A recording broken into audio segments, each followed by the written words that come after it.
یا مہدی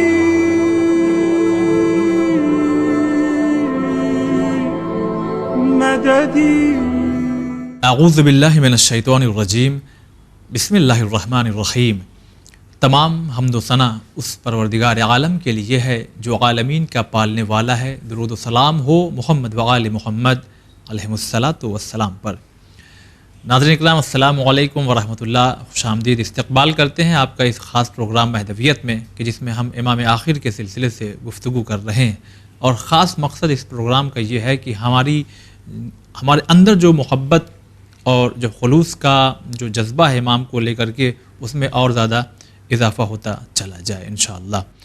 پچھلے ایپیسوڈ میں گفتگو یہاں جا کر کے تمام ہو گئی تھی کہ امام کی جو ولادت ہوئی ہے تو اس وقت کے حالات کیسے تھے، اور جو کچھ اعتراض ہوتے ہیں کہ ولادت ہوئی ہے کہ نہیں ہوئی ہے، اگر ہو چکی ہے تو اتنی طولانی غیبت کیسے ہے، اس کا بھی کچھ جواب دیا گیا تھا۔ اور آخر میں یہ آغا نے بیان کیا تھا کہ امام حسن عسکری علیہ السلام نے کچھ خاص لوگوں سے امام آخر کی ملاقات کروائی تھی اور بتایا تھا کہ میرے بعد یہ امام ہیں۔ اب آئیے گفتگو کا سلسلہ یہاں سے شروع کرتے ہیں، لیکن پہلے ملاقات کروا دیتے ہیں حجت الاسلام والمسلمین علی جناب مولانا کمال احمد خان صاحب سے۔ اگر السلام علیکم ورحمۃ اللہ۔ وعلیکم السلام ورحمۃ اللہ وبرکاتہ۔ اگر سوال یہاں سے ہم شروع کرنا چاہتے ہیں جہاں گفتگو تمام ہوئی کہ امام نے خاص لوگوں سے بتایا اور ملاقات بھی کروائی گود میں لے کر کے کہ یہ ہمارے بعد امام ہیں، تو کیا اس ملاقات میں یا کچھ خاص لوگوں سے امام نے یہ بھی بتایا کہ یہ وہ امام ہیں کہ جو پردہ غیب میں چلے جائیں گے؟ کچھ اس سلسلے سے کچھ باتیں بتائی۔ بسم اللہ الرحمن الرحیم وبہ نستعین وہو خیر المعین۔ دیکھیے، یہ سوال بھی بہت بہترین ہے کہ غیبت امام زمان کا ذکر ہوا یا نہیں ہوا، تو میں آپ کی خدمت میں عرض کروں کہ غیبت امام کا ذکر تو ابتدا سے رہا ہے۔ خود نبی اکرم صلی اللہ علیہ وآلہ وسلم کے کلام میں بھی امام کی غیبت کا ذکر ہوا، امام علی علیہ الصلوۃ والسلام کے کلام میں بھی امام کی غیبت کا ذکر ہوا۔ الآخر تمام اماموں نے امام کی غیبت کے موضوع کو بیان کیا۔ خاص کر جب امام حسن عسکری علیہ الصلوۃ والسلام کا زمانہ آتا ہے تو اب تو یہ چونکہ غیبت سے سب سے قریبی زمانہ ہے نا، یعنی اب تک جو زمانے تھے وہ تھوڑا دور کے تھے، لیکن اب جو امام حسن عسکری علیہ الصلوۃ والسلام کا زمانہ تو اس کے بعد حضرت کی شہادت کے بعد آپ امام ہوں گے اور اس کے بعد آپ نظروں سے غائب ہو جائیں گے۔ لہٰذا اس زمانے میں تو غیبت کے کنسیپٹ کو اور غیبت کے تصور کو بیان کرنا بہت ضروری ہے۔ لہذا اگر آپ روایات دیکھیے، کئی روایتوں میں امام حسن عسکری علیہ الصلوۃ والسلام نے امام زمان عجل اللہ تعالی فرجہ الشریف کی غیبت کا ذکر فرمایا۔ ایک روایت جناب موسیٰ ابن جعفر ابن وہب بغدادی نقل کرتے ہیں کہ میں نے امام حسن عسکری سے سنا کہ آپ نے فرمایا کأنی بکم وقد اختلفتم بعدی فی الخلف منی۔ امام غیبت کے زمانے کو بھی بتا رہے ہیں۔ حضرت فرما رہے ہیں گویا میں دیکھ رہا ہوں کہ تم میرے بعد تم لوگ میرے بعد میرے جانشین کو لے کر اختلاف کرو گے۔ دیکھیں، امام متوجہ فرما رہے ہیں کہ آنے والا زمانہ کتنا سخت زمانہ ہے۔ اس کے بعد حضرت کی یہ عجیب حسین حدیث ہے۔ حضرت فرماتے ہیں اما ان المقر بالائمۃ بعد رسول اللہ المنکر لولدی کمن اقر بجمیع انبیاء اللہ ورسلہ ثم انکر نبوت رسول اللہ۔ حضرت فرماتے ہیں آگاہ ہو جاؤ، جس نے رسول کے بعد تمام اماموں کا اقرار کیا لیکن اگر وہ شخص میرے بیٹے کی امامت کا انکار کرتا ہے، یعنی مجھ تک جتنے امام ہیں، امام علی سے لے کر امام حسن عسکری تک علیہم الصلاۃ والسلام، جتنے بھی ائمہ ہیں، اگر کسی نے سب کا اقرار کیا، سب پر عقیدہ رکھا، لیکن انکر لولدی، اس نے میرے بیٹے کا انکار کیا، تو وہ انسان ایسا ہی ہے جیسے اس نے تمام انبیاء کا اقرار کیا ہو اور پیغمبر اکرم صلی اللہ علیہ وآلہ وسلم کی نبوت کا انکار کر دے. دیکھیے آپ تھوڑا سے شباہتوں کو غور فرمائیے جو امام معصوم کی جانب سے، وہ خاتم المرسلین ہیں جی، یہ خاتم الائمہ ہیں. آپ غور فرمائیے، حضرت یہاں پر یہ فرمانا چاہتے ہیں کہ اگر میرے بیٹے کا کسی نے انکار کیا تو دیگر تمام ائمہ کا اگر اس نے اقرار بھی کر لیا تو فائدہ نہیں. دیکھیں حدیث کو دیکھیں. اب دھیرے دھیرے حضرت فرماتے والمنکر لرسول اللہ صلی اللہ علیہ وآلہ وسلم کمن انکر جمیع انبیاء اللہ، اور جو منکر رسول ہوتا ہے گویا اس نے تمام انبیاء کا کیا کیا ہے؟ انکار کیا. کیوں؟ لأن طاعت آخرنا کطاعت اولنا، ہمارے آخر کی اطاعت ویسی ہی ہے جیسے اول کی اطاعت ہے، اور ہمارے آخر کا انکار ایسے ہی ہے جیسے ہمارے اول کا انکار. اس کے بعد وہ جو آپ کا سوال تھا، اس حدیث کو میں نے اس وجہ سے عرض کیا، حضرت نے وہاں غیبت کی جانب متوجہ فرمایا، اما انا لولدی غیبتن، آگاہ ہو جاؤ میرے اس بیٹے کے لیے غیبت کا زمانہ ہے. اچھا بتا رہے ہیں حضرت پوری طریقے سے اس پورے کنسپٹ کو واضح کر رہے ہیں. نہ صرف غیبت بتایا بلکہ غیبت کی سختیوں کو بھی بتایا، غیبت کے حالات کو بھی بتایا. فرماتے ہیں وَيَرْتَابُ فِيهَا النَّاسِ، یہ جو غیبت کا زمانہ ہوگا نا، اتنا سخت زمانہ ہوگا کہ لوگ اس میں مشکوک ہو جائیں گے. إِلَّا مَنْ أَسَمَهُ اللَّهُ، مگر وہ لوگ جن کی حفاظت خدا کرے. یعنی غیبت کے زمانے میں دین پر ثابت قدم وہی رہ سکتا ہے جو پناہ خدا میں ہو. یہ حضرت نہ فقط غیبت امام کو بتا رہے ہیں بلکہ غیبت کے زمانے میں پیش آنے والے مسائل کو بھی بیان کر رہے ہیں. دوسری روایت جناب احمد ابن اسحاق کا، جو امام حسن عسکری علیہ الصلوۃ والسلام کے خاص اصحاب میں سے تھے، ان سے حضرت نے فرمایا یا احمد ابن اسحاق مثلہ فی ہذہ الامہ مثل الخضر ومثلہ مثل ذی القرنین. کیا ہے احمد ابن اسحاق، میرے اس بچے کی مثال خضر و ذوالقرنین کی طرح ہے. واللہ، وہ غیبت کا تذکرہ، واللہ لیغیبن غیبتاً، میرے اس بیٹے کے لیے غیبت کا زمانہ ہے، لا ینجو فیہا، اس غیبت کے زمانے میں ہلاکت سے کوئی نجات نہیں پا سکتا. یعنی بڑا پرآشوب ماحول ہوگا. اور شاید آپ کا یہ پروگرام اسی کڑی کی ایک مرحلہ ہو کہ ہم اس پرآشوب دور سے نکلیں اور غیبت امام زمان کے حکم کو اور زیادہ زندہ کریں تاکہ وہ شکوک و شبہات ہم پر طاری نہ. یہ امام زمان کے غیبت کے زمانے کے خطرات امام حسن عسکری علیہ الصلوۃ والسلام بیان کریں. اب یہیں پر آپ سمجھ سکتے ہیں کہ بحث مہدویت کس قدر ضروری امر ہے، چونکہ امام زمان اور امام حسن عسکری یوں ہی تو غیبت کے زمانے کے خطرات کو نہیں بیان کریں گے. حضرت فرماتے ہیں غیبت کا زمانہ اتنا خطرناک ہوگا کہ لوگ ہلاک ہو جائیں گے، الا من ثبتہ اللہ، مگر وہ شخص جسے اللہ ثابت قدم رکھے. کس بات پر ثابت قدم رکھے؟ علی القول بامامتہ، میرے بیٹے کی امامت پر وہ قائم رہے. ووفقہ، اور ہمارے ناظرین کے لیے ایک ہدیہ ہے، حضرت فرماتے ہیں ووفقہ للدعاء بتعجیل فرجہ، وہی لوگ غیبت کے زمانے میں ثابت قدم رہ سکتے ہیں جنہیں یہ توفیق ملے کہ وہ حضرت کے ظہور کی تعجیل کی دعا کر سکیں. پس تعجیل ظہور کی دعا کرنا غیبت کے زمانے کے ایک پناہ کا نام ہے کہ میں ہر صبح و شام، ہر نماز کے بعد، ہر مجلس کے بعد، ہر وقت اپنے امام کے ظہور کی اگر تعجیل کرتا ہوں تو یہ سبب بنے گا کہ میں اس دور غیبت میں ثابت قدم رہوں گا اور اللہ کی پناہ میں، اللہ کی پناہ میں رہوں گا. جی. حضرت خود فرماتے ہیں، احمد ابن اسحاق نے کہا مولا یہ غیبت کا زمانہ کتنا طولانی ہوگا؟ حضرت نے فرمایا یہ غیبت کا زمانہ اس قدر طولانی ہوگا کہ بہت سے لوگ جو امامت پر عقیدہ رکھتے ہوں گے وہ بھی پلٹ جائیں گے. اوہو، ہاں، چونکہ یہ اتنا طولانی ہو جائے گا یہ مرحلہ کہ لوگ سوچیں گے کیا ہے، یہ کون ہے. دھیرے دھیرے یہ عقیدہ، میں نے بار بار آپ کی خدمت میں عرض کروں، یہ بحث مہدویت اسی لیے ضروری ہے، جی بار بار ذکر کیا جائے.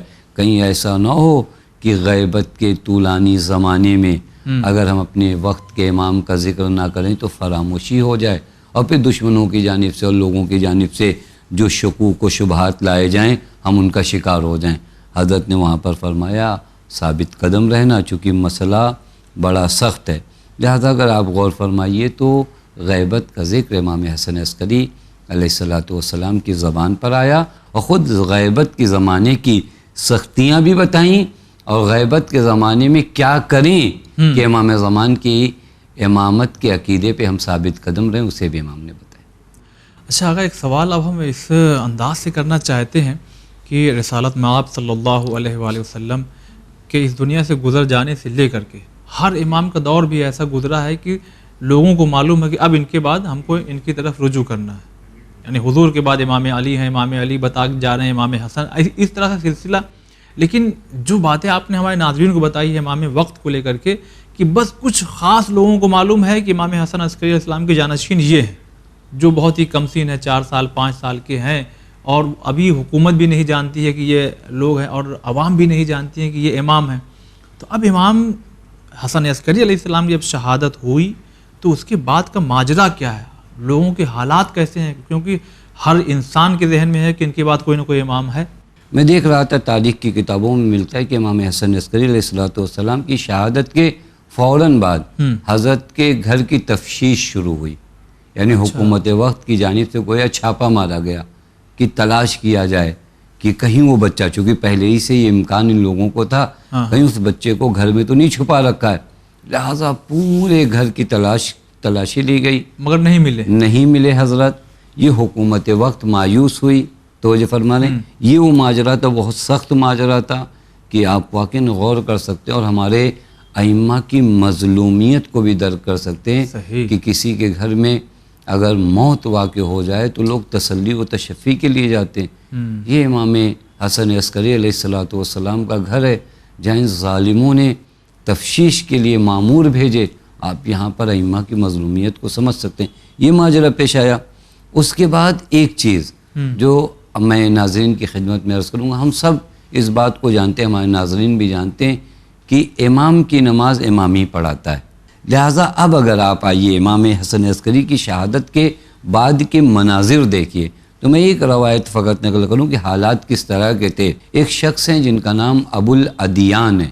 یہ کہتے ہیں کہ میں امام حسن عسکری کے زمانے میں تھا، خود حضرت سے میری ملاقات ہوئی. حضرت کے خاص لوگوں میں سے تھے. یہ کہتے ہیں میں حضرت کی خدمت میں بیٹھا ہوا تھا. حضرت نے کہا کہ ابو الادیان، اب جب تم واپس آؤ گے 15 دنوں بعد تو میں اس دنیا میں نہیں رہوں گا، میری شہادت واقع ہو جائے گی. ظاہر سی بات ہے جیسے ہی امام کہیں گے میری شہادت واقع ہو جائے گی. ایک امام کے چاہنے والے کے لیے سخت مرحلہ ہے. صحیح. لیکن امر خدا ہے، قضاء الہی ہے، اسے انسان کو ایکسیپٹ اور اس کو تسلیم کرنا ہی ہوتا ہے. انہوں نے دوسرا جو اہم سوال پوچھا، مولا تو پھر آپ کے بعد حجت خدا کون ہوگا؟ صحیح. حضرت نے فرمایا کہ دیکھنا جب آنا تم تو جو خطوں کا مطالبہ کرے، جو خط ہیں، خط کے جوابات وہ خود تم سے مانگے، وہ شخص امام ہوگا. امام نے نشانی بتائی. ابو الادیان کہتے ہیں میں نے کہا مولا کوئی اور نشانی بتائیے. یہ تو ایک نشانی ہوئی، کوئی اور نشانی بتائیے. حضرت نے فرمایا کہ دیکھنا میرے جنازے کی نماز کون پڑھاتا ہے، اچھا وہ تمہارا امام ہوگا. میں نے کہا مولا کوئی اور نشانی بتائیے. حضرت نے فرمایا کہ دیکھنا وہ کون ہے جو اس کیسے اور تھیلی کا سوال کرے اور بتائے کہ اس میں کیا ہے. کیسا وہ تھیلیاں ہوتی نا جس میں درہم و دینار آتے ہیں، وہ گٹھریوں کے اندر، تھیلیوں کے اندر جو ہو اس کی خبر دے. ابو الادیان کہتے ہیں میں چاہ رہا تھا اور پوچھوں، لیکن امام کی ہیبت اور عظمت مانے ہوئی کہ اب اس سے زیادہ میں حضرت سے سوال کروں کہ مولا اور بتائیے. صحیح. کہتے ہیں جیسے جیسے امام نے بتایا تھا ویسے میں 15 دن بعد جب سامرہ واپس آیا تو حضرت کے گھر سے نالو شیون کی آواز بلند تھی، اور اسی اثنا میں میں جب اندر گیا اور داخل ہوا تو میں نے دیکھا کہ لوگ جو ہے جعفر کے پاس جا رہے ہیں، تسلیت پیش کر رہے ہیں امام کی شہادت کے۔ جعفر جو امام کے بھائی ہیں، 11ویں امام کے بھائی ہیں، 12ویں امام کے چچا ہیں، جعفر قذاب جو ہمارے ہاں مشہور ہیں۔ کہتے ہیں لوگ ان کے پاس جا رہے ہیں، انہیں تسلیت پیش کر رہے ہیں اور انہیں ان کی امامت کی مبارکباد پیش کر رہے ہیں۔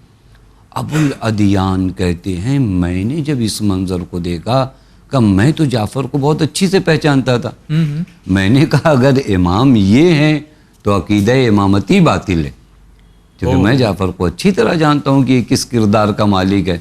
لہٰذا مجھے بہت شک ہوا کہ یہ لوگ کہاں جا رہے ہیں۔ کہتے اب جب میں پہنچا میں بھی جعفر کے پاس گیا، چونکہ امام نے بتایا تھا نا جو تم سے خطوں کا مطالبہ کرے، کہ میں اس کے پاس گیا تاکہ یہ اگر سچ معنوں میں امام ہوگا تو مجھ سے خطوں کا مطالبہ کرے گا۔ کہ میں پہنچا، میں ملا، میں نے بھی دوسروں کی طرح ان کو تسلیت پیش کیا، ان کے بھائی کی شہادت کی، لیکن انہوں نے مجھ سے کچھ کہا نہیں۔ کہا مجھے اطمینان ہوا کہ کم سے کم یہ امام نہیں ہے۔ کہتے ہیں اسی اثنا میں ہم وہاں بیٹھے تھے، ایک خادم آیا، اس نے آ کر جعفر کو مخاطب کیا کہ جنازہ تیار ہے، چلیے نماز جنازہ پڑھائیے۔ کب جعفر اٹھے، صحن خانہ تک پہنچے، نماز جنازہ کے لیے تکبیرۃ الاحرام تکبیر کہنا ہی چاہتے ہیں کہ ایک مرتبہ ایک بچہ نمودار ہوا، اس نے جعفر کی ردا کو پکڑا، کہا چچا یہ میرا حق ہے، آپ کا حق نہیں ہے۔ کہ اس بچے کا روب اس قدر جعفر پہ طاری ہوا، دیکھیں پھر اس کے بعد جعفر اپنے قدم کو خود پیچھے ہٹا لیتے ہیں۔ 5 سال کی عمر، 5 سال کی عمر، بچہ آگے بڑھا، نماز پڑھائی، اس کے بعد یہ بچہ نظروں سے اوجھل ہو گیا۔ جعفر کے چہرے کا رنگ متغیر تھا، جعفر آ کے بیٹھ گئے۔ کہتے اسی اثنا میں قم سے ابھی 2 علامتیں ان کی معین ہو گئی۔ پہلے تو یہ کہ خطوط کا ان سے مطالبہ نہیں کیا جعفر نے، نماز انہوں نے پڑھائی امام زمان نے، پھر اس کے بعد انہوں نے کہا کہ ایک غلام وارد ہوا اور آنے کے بعد مجھ سے وہ کہتا ہے وہ خطوط کہاں ہیں؟ اچھا اب میرے لیے احسن تو وہ پہلی علامت ملا کر یہ 2 علامتیں ہو گئیں۔ ابھی بھی ایک علامت میرے لیے رہ گئی تھی جو حضرت نے فرمایا کہ وہ جو تھیلیوں میں کیا ہے اسے بغیر دیکھے بتا دے، اور بتائے۔ کہا جعفر بھی بیٹھا ہوا تھا، ہم بھی بیٹھے، اسی اثنا میں قم سے ایک قافلہ وارد ہوا، اہل قم آئے، انہوں نے جب دیکھا کہ حضرت نہیں ہیں، لوگوں سے سوال کیا امام حسن عسکری کہاں ہیں؟ لوگوں نے بتایا کہ حضرت کی شہادت واقع ہو گئی ہے۔ اہل قم نے کہا خوب، حضرت کے بعد امام کون ہے؟ لوگوں نے پھر جعفر کی جانب متوجہ کرایا کہ یہ ہیں۔ انہوں نے کہا اگر یہ ہیں تو یہ بتائیں کہ ہماری تھیلیوں میں کیا ہے، چونکہ ہمارے امام یعنی امام حسن عسکری کا ترہ یہ امتیاز یہ تھا کہ ہم خطوط لے کر آتے تھے تو حضرت بتا دیتے تھے کہ یہ خط کس کی جانب سے بغیر دیکھے ہوئے، ہمارے سامان میں کیا ہوتا تھا حضرت بتا دیتے تھے۔ یہ اگر امام ہیں تو بتائیں۔ جعفر برہم ہو کر اس جگہ سے اٹھا، اس نے کہا لوگ ہم سے چاہتے ہیں کہ ہم علم غیب رکھیں۔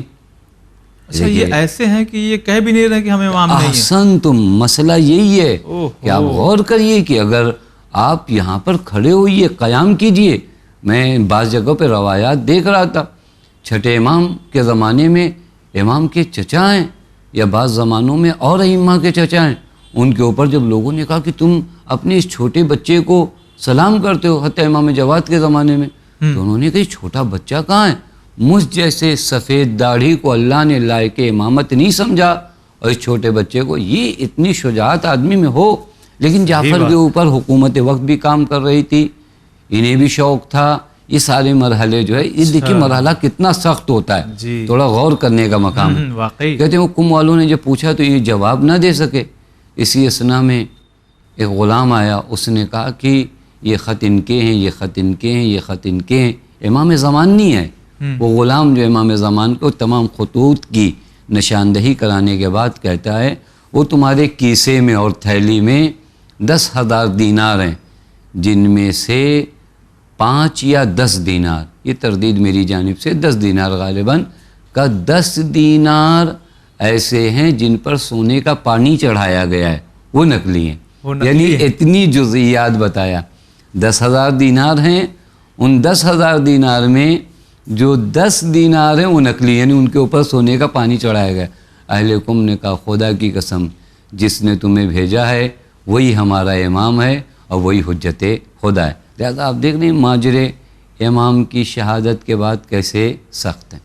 یعنی کہنے کا مطلب یہ ہے کہ ابھی بھی امام مگر سامنے نہیں آئے اور جنازے کی نماز پڑھا کر کے پھر لوگوں کی نگاہوں سے یہ اوجھل ہو گئے. احسن تم. کیا یہی غیبت صغریٰ ہے؟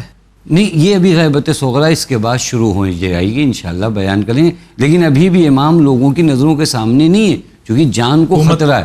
جی ابھی بھی جان کو خطرہ ہے، لہذا امام نظروں سے اوجھل ہے، ابھی بھی حضرت کی جان کو خطرہ ہے. اچھا، اگر یہ سننے میں جو آتا ہے کہ وصیت جو ہر امام کی دیکھا جائے تو اپنے بعد والے امام کے لیے ایسی وصیت لکھتے ہیں کہ معلوم ہوگی ہاں یہ بعد والا یعنی یہ امام ہیں، لیکن امام حسن عسکری علیہ السلام کی جو وصیت ہے وہ ڈائریکٹ امام آخر کو نہ دے کر کے وہ وصیت نامہ بلکہ اپنی ماں کی طرف وہ منتقل کر رہے ہیں، تو اس میں کیا حکمت کیا ہے؟ احسن تم. دیکھیے اگر اب تک ہم لوگوں نے ناظرین کے سامنے جو سارے حالات بتائے اور سارے واقعات بتائے، اس سے شاید ناظرین کو بھی اس سوال کا جواب بڑی آسانی سے پتہ چل سکتا ہے کہ دیکھیے حالات کتنے سخت ہیں. ہر طریقے سے امام زمان کی جان کی حفاظت کرنا ہے.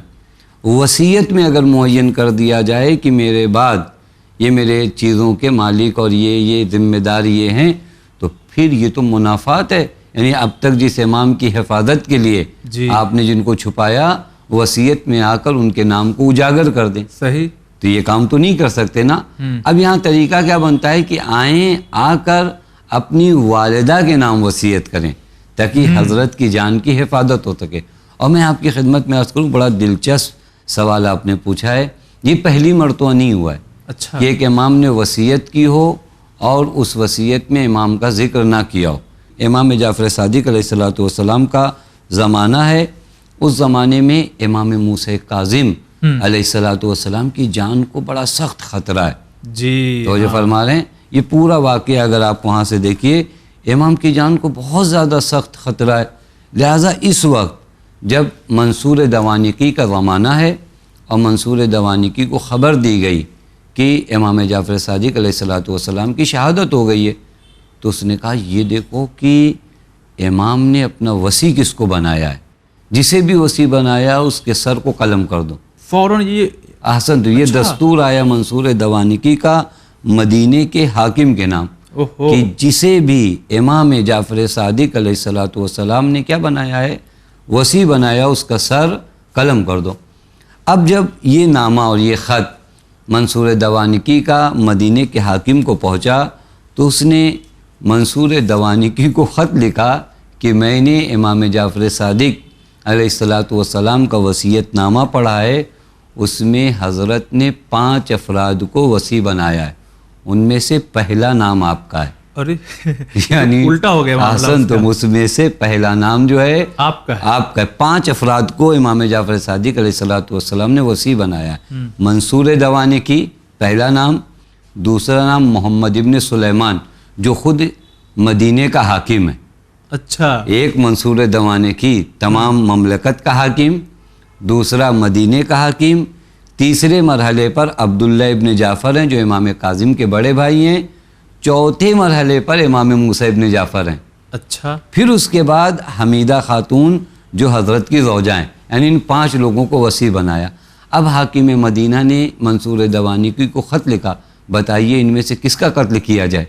تو جو فرما رہے ہیں احسن تم، یہ وصیت اس طرح کی ہوتی ہے تاکہ سیاسی طور پر امام کی جان کی کیا کی جائے، حفاظت کیا جائے. جیسا کہ امام حسن عسکری علیہ السلام نے بھی یہی کام کیا کہ حضرت کی جان محفوظ رہ جائے، لہذا وصیت اپنی والدہ مکرمہ کے نام کیا.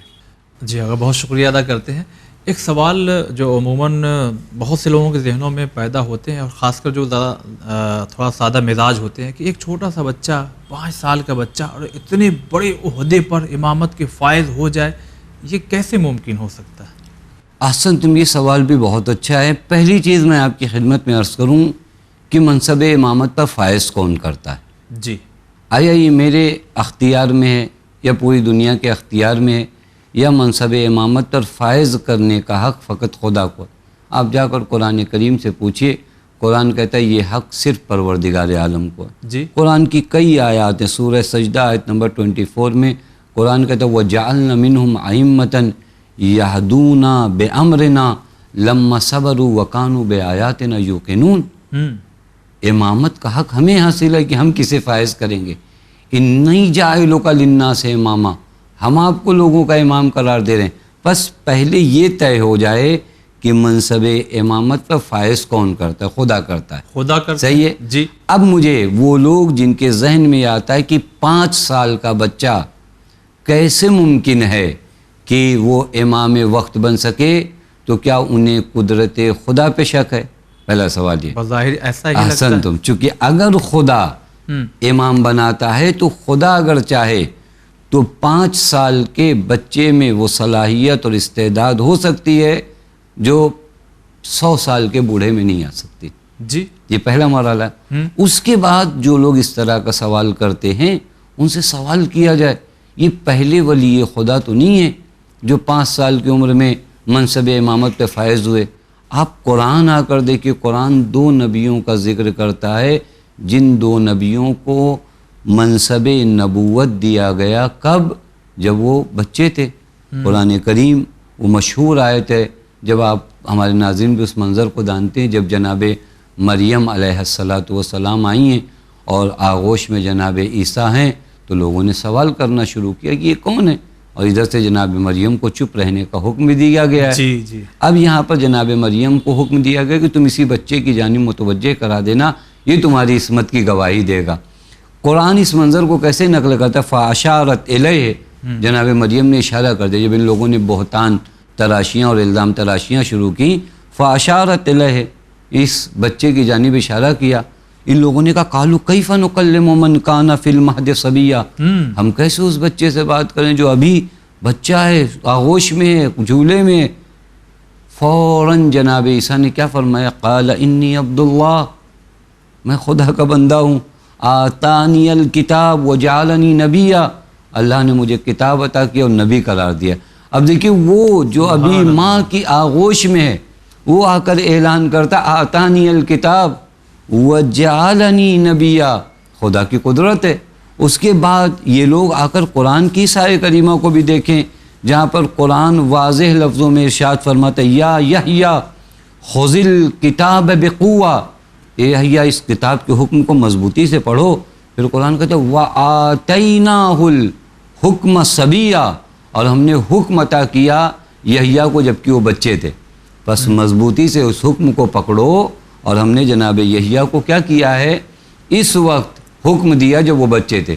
اس کے علاوہ میں ناظرین کی خدمت میں عرض کروں، یہ ہمارے پہلے امام نہیں ہیں جو 5 سال اور کم سنی میں مرحلہ امامت پر فائز ہوئے، جی، بلکہ امام جواد کی عمر 7 سال تھی، اچھا، امام ہادی کی عمر 9 سال تھی۔ جی، لہٰذا یہ بھی ایک طریقہ ہے کہ لوگوں کو آمادہ کیا جا رہا ہے کہ ایک 7 سال کا بچہ امام ہوگا، پھر 9 سال کا بچہ امام ہوگا، پھر ایک 5 سال کا بچہ بھی امام ہوگا۔ اور تاریخ میں ہزاروں واقعات اس طرح کے موجود ہیں جب لوگوں نے ہمارے ائمہ کا امتحان بھی لیا، صرف اسی وجہ سے کہ یہ بچے ہیں اور انہیں امتحان میں ذلیل و رسوا ہونا پڑا۔ حتیٰ بعض افراد تو جو امامت کو نہیں مانتے تھے، جب انہوں نے امامت کے اعجاز اور کرامتیں دیکھیں تو انہوں نے امامت کو قبول بھی فرمایا۔ لہٰذا خدا کی جانب سے اگر کوئی منصب ہے تو اللہ یعلم، خدا خوب جانتا ہے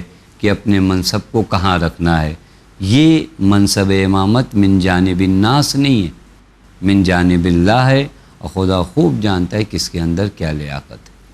چلیے آقا، بہت بہت ہم آپ کا شکریہ ادا کرتے ہیں۔ تو ناظرین، پھر سے وقت ضرور گزر گیا ہے، مگر خدا کی توفیق شامل حال رہی تو یہ سلسلہ جاری رہے گا اور عقیدہ مہدویت میں اور زیادہ مضبوطی آئے گی، اور آ رہی ہے یقیناً اس پروگرام کے ذریعے، چونکہ سن کر کے احساس ہو رہا ہے اور وہی احساس آپ کے اندر بھی پیدا ہو رہا ہوگا کہ اور ہم جانیں امام وقت کے سلسلے سے، تاکہ اور زیادہ ہمارے دلوں میں معرفت امام پیدا ہوتی چلی جائے۔ بس جاتے جاتے یہی کہیں گے، امام کے ظہور کی دعا کرتے رہیں، ہمارے اس چینل کے لیے بھی دعا کرتے رہیں۔ انشاءاللہ ہم اگلے ایپیسوڈ میں اس کے بعد کے جو مراحل ہیں، جو باتیں ہیں، وہ آپ تک پہنچائیں گے۔ فی الحال آج کے لیے بس اتنا ہی. والسلام علیکم ورحمۃ اللہ.